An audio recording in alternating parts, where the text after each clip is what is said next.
Hey everybody, this is Player Artie, and thanks for checking out the video. I'm going to be starting a series on the channel where I reflect on games that I have played and post my thoughts. I hope these videos can start a civil discussion about what we find so amazing about gaming. This first video is on a game that is very near and dear to my heart. That game is Death Stranding.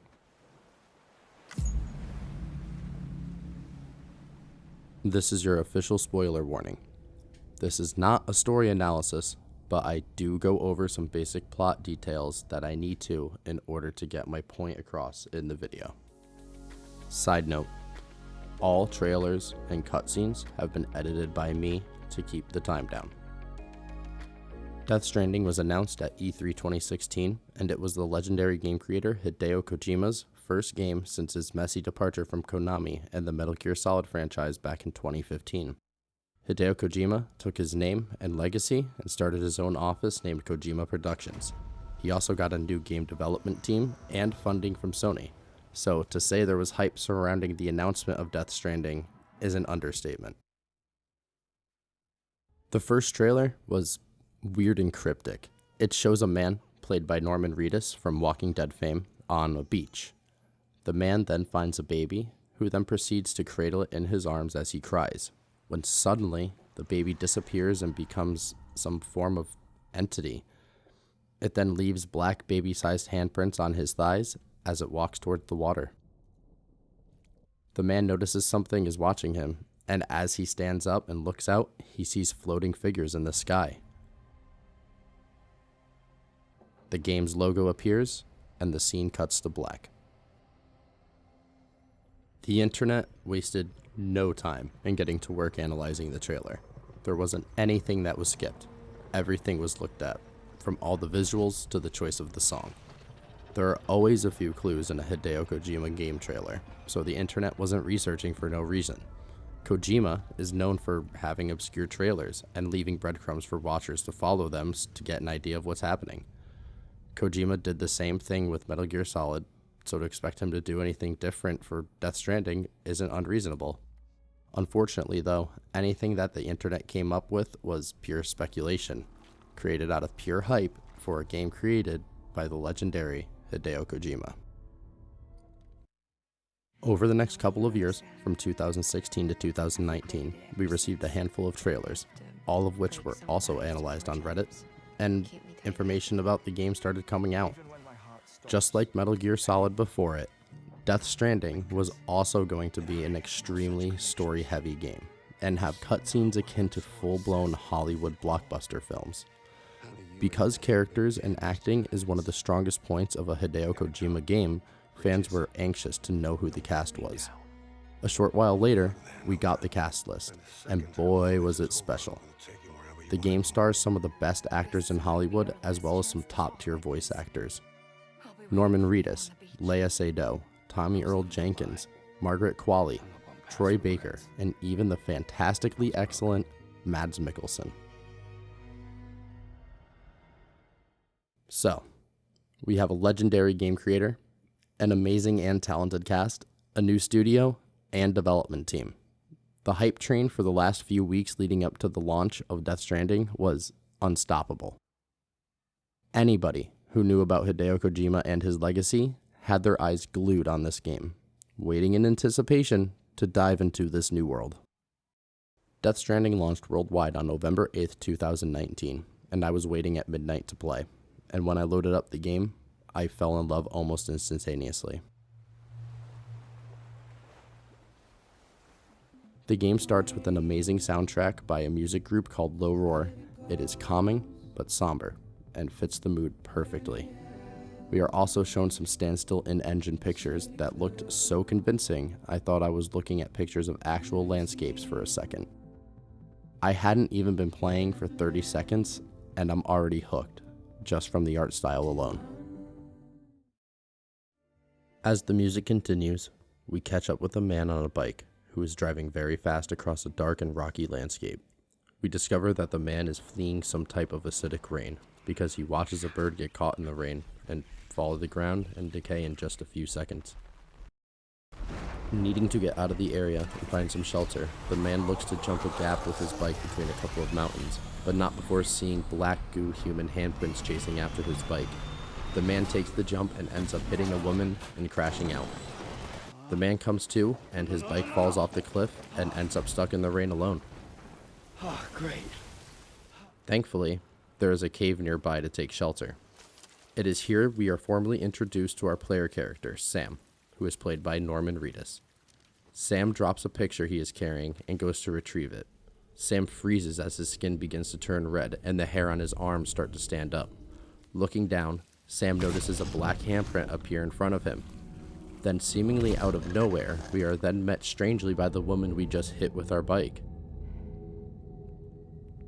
Sam and the woman hunker down in the cave, staying quiet and trying not to alert the seemingly invisible creature that is near them.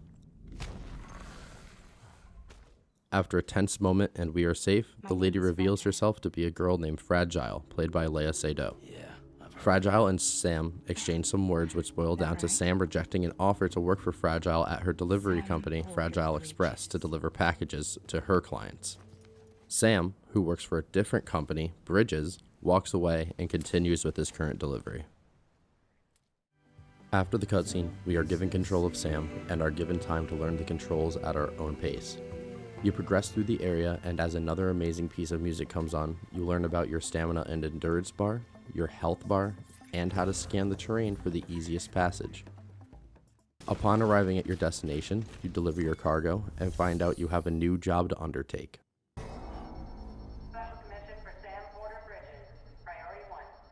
As you head outside, you see a large truck approaching. A man gets out of the truck to give Sam the details of his next job. You are told you need to help in the disposal of a corpse at a nearby incinerator outside the city limits, or else we risk the corpse going necro. Along the way, the corpse deteriorates, and to make the situation worse, rain starts to fall. Suddenly, we are attacked by none other than the mysterious black handprints. We then arrive at my favorite cutscene in the game. We see the camera pan to show the rain is making the plants grow, age, and die within the span of a few seconds. Sam comes to, looks at the wreck to find the driver pinned, and the other man you were with trying to help him. Sam goes to check on the body you were transporting, but the crew seems to be scared of something because the detector this man is using, which is called a bridge baby, is alerting to something. They realize they are surrounded, and in the chaos, the rain hits the pinned man's face, aging him rapidly. The detector gets faster, and the men cover their mouths to be as quiet as they can.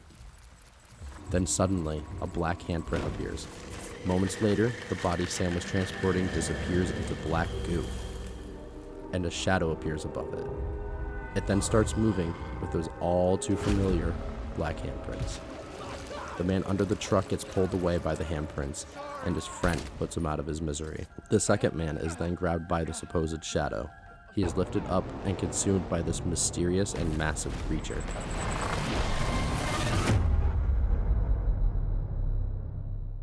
After being caught in the explosion, we see Sam, who is somehow unhurt, standing at the crater of the city that was once there, in absolute shock. Okay, I know that was cool, but it was incredibly confusing. So, before we go any further, I need to discuss some basic lore about how the world of Death Stranding works. It is crucial information, or else you would have no clue about what you're seeing on screen during the rest of the video. I won't spend too much time here, and I will keep it basic, but here we go. Death Stranding takes place in a post-apocalyptic future. In this future, the world experienced something called the Death Stranding. This single event changed what happens to our souls after we die. Before the Death Stranding, when people died, their soul would leave their body, go through a realm called the Seam, and then go to their beach. A good way to think of the beach is to think of it as limbo.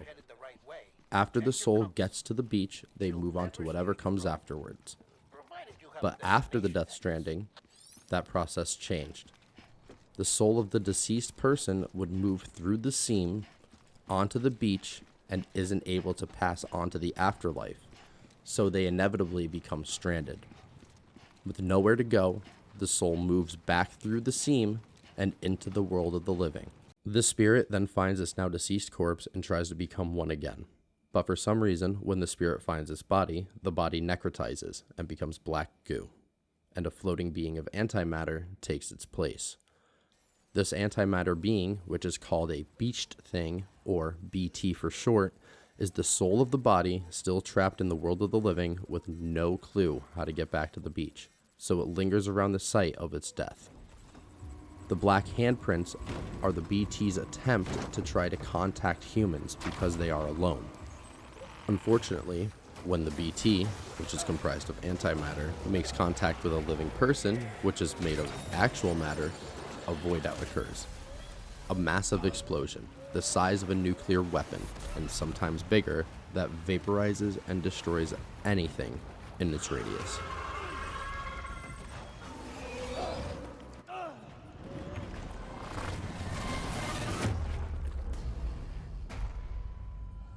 Another side effect of the Death Stranding is all the rain has been turned into something called timefall.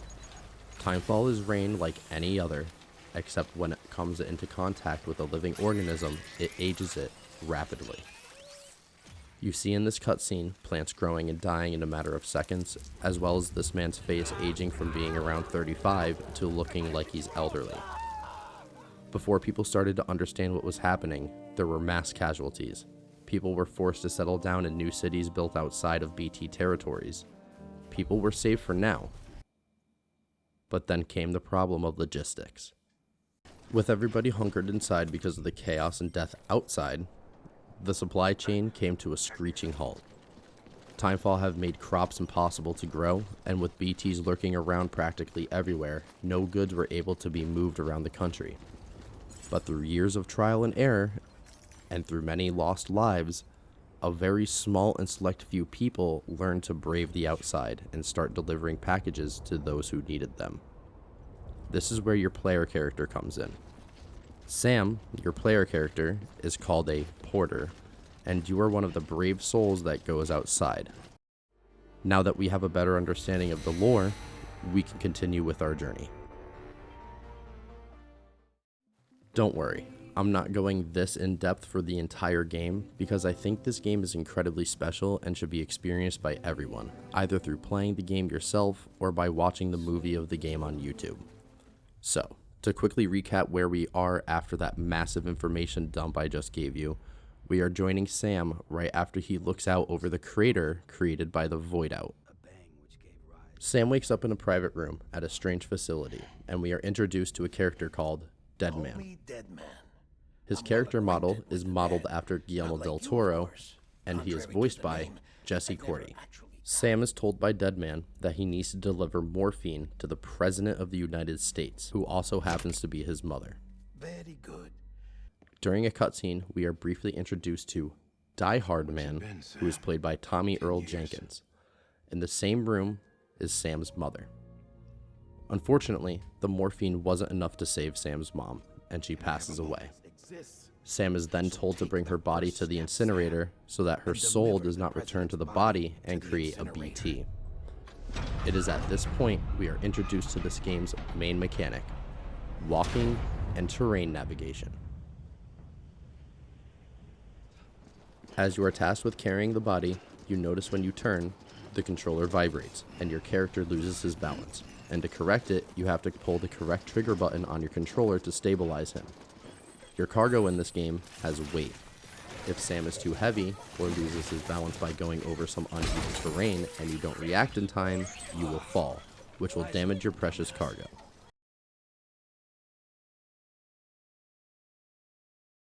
Mixing this walking mechanic with the stamina mechanics we learned a little while ago, and you have a complex walking system that is incredibly unique. In most games, you don't have to worry about your balance, footing, or stamina. This game makes you think about the paths you are walking, and it makes just walking from one place to another interesting, as opposed to just holding forward on whatever input you use, whether that be keyboard or controller. Sam arrives at the incinerator, burns his mother's body, and it starts to rain, which causes BTs to manifest. Sam, surrounded by BTs, then plugs into his Bridge Baby unit to be able to sense the BTs better. A quick side note, a Bridge Baby, or BB, is the baby of a stillborn mother who was taken out of the womb prematurely.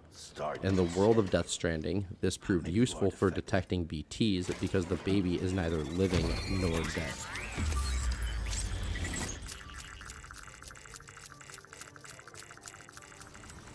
So now that Sam is plugged into his BB and can sense BTs, he makes his trek back to the city through BT territory, having to avoid them all, because there is a lack of a way to combat BTs.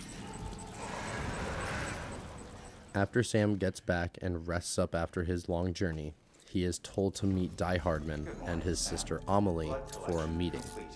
Thank you for your generosity. The subject of which was to explain to Sam that the government over the last 3 years expanded west and built new structures and cities to try and rebuild America. Problem is, we haven't connected all the cities together yet.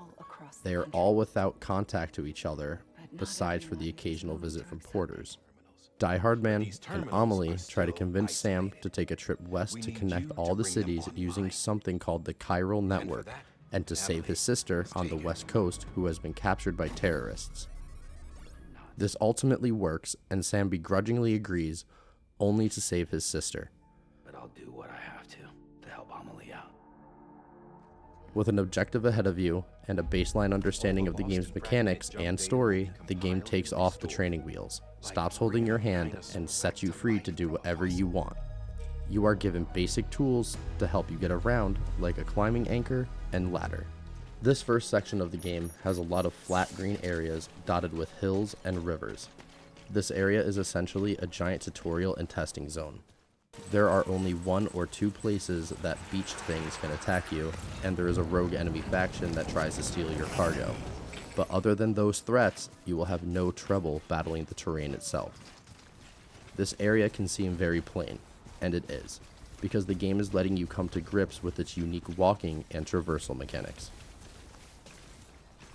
The game also slows down the story for a while, and when you reach your first city and link it to the network, you unlock more toys to use, like motorcycles and generators.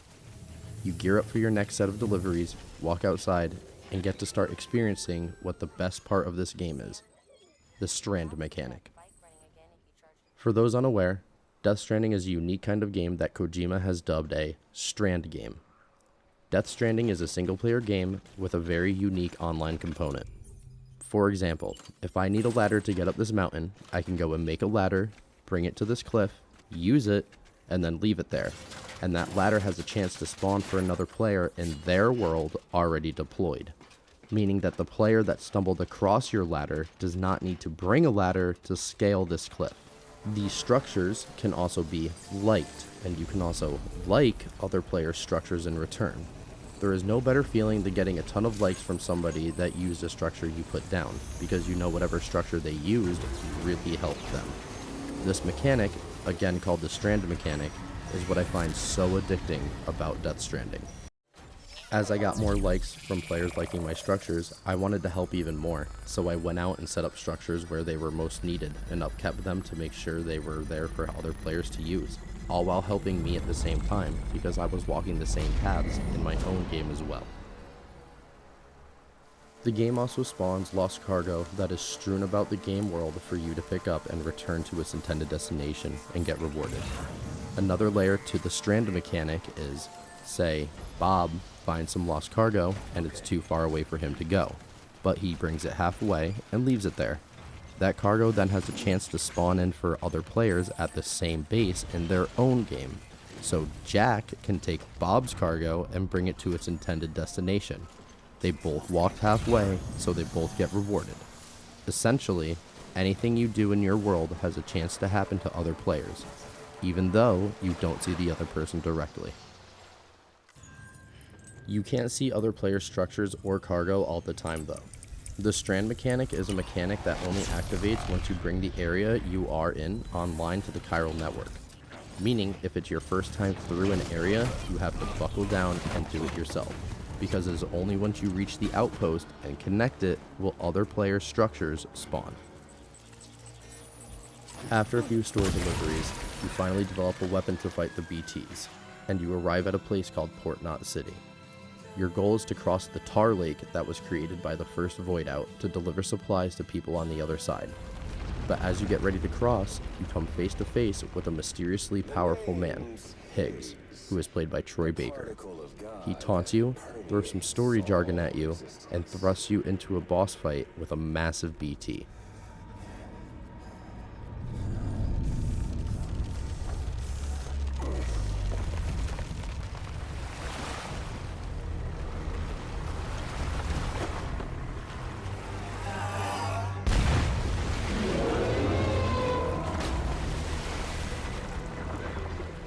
Thankfully, you are equipped with the weapons that were developed to kill BTs.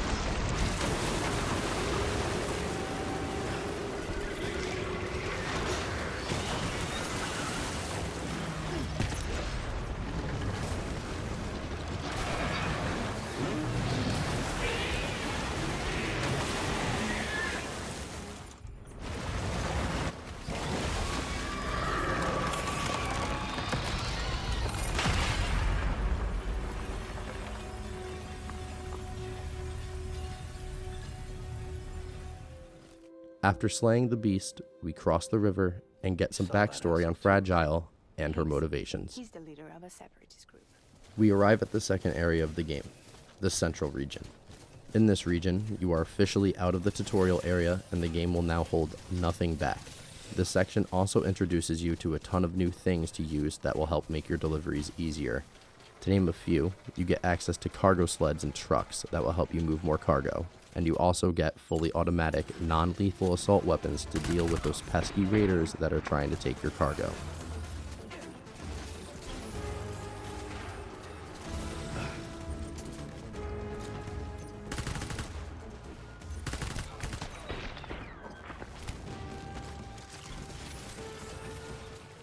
The difficulty spike here is 100% dependent on how much you've learned about the game and its unique mechanics, because if you haven't learned, you'll get your ass kicked in some parts of this region.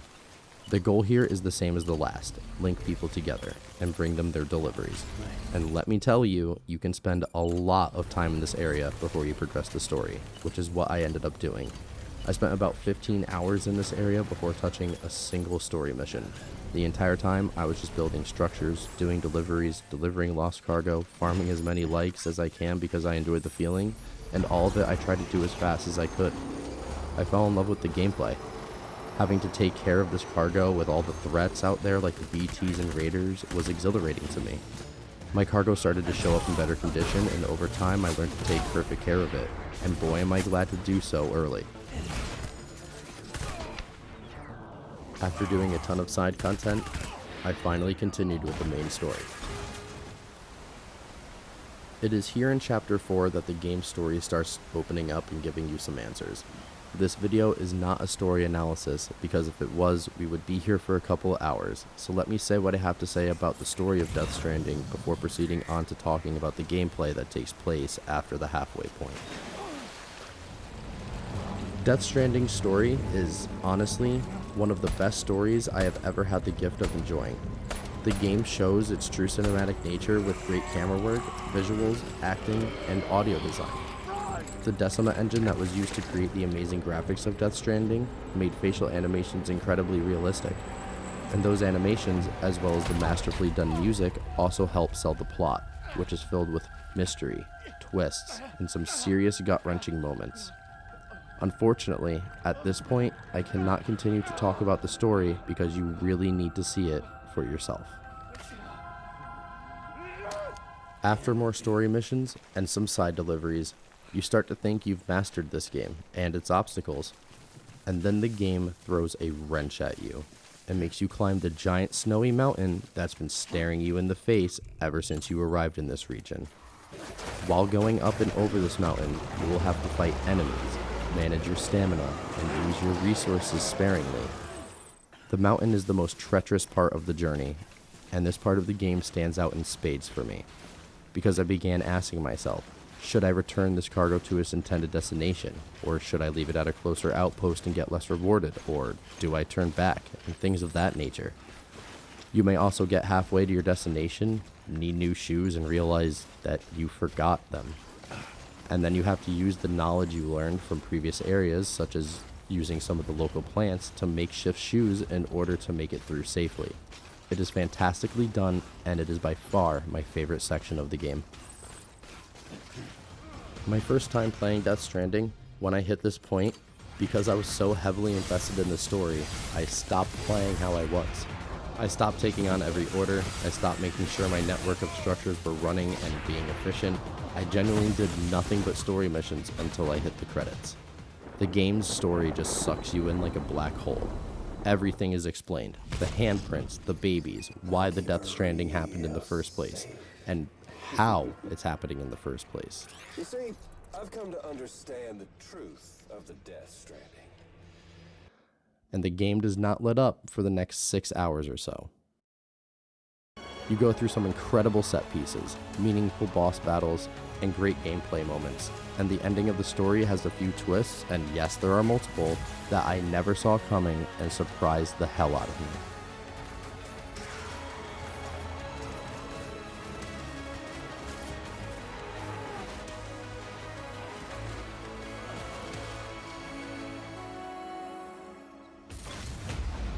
You hit an incredibly long cutscene that's easily over 40 minutes, and the game ends.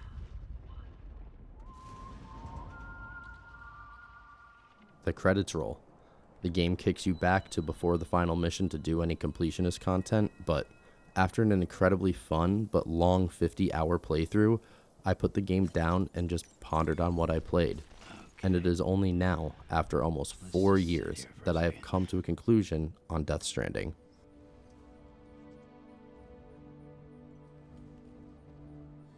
Death Stranding's core gameplay loop of delivering packages and managing your player character may turn a lot of players off from this game, especially those that were not invested from the start when the trailers dropped like I was.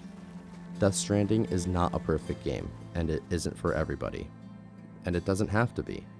But you, dear viewer, don't have to think it's a masterpiece. But there is something special here. Death Stranding's unique gameplay, fantastic story, and fresh-feeling multiplayer component through the strand mechanic makes me overlook some of its shortcomings. And that is why I unapologetically love Death Stranding.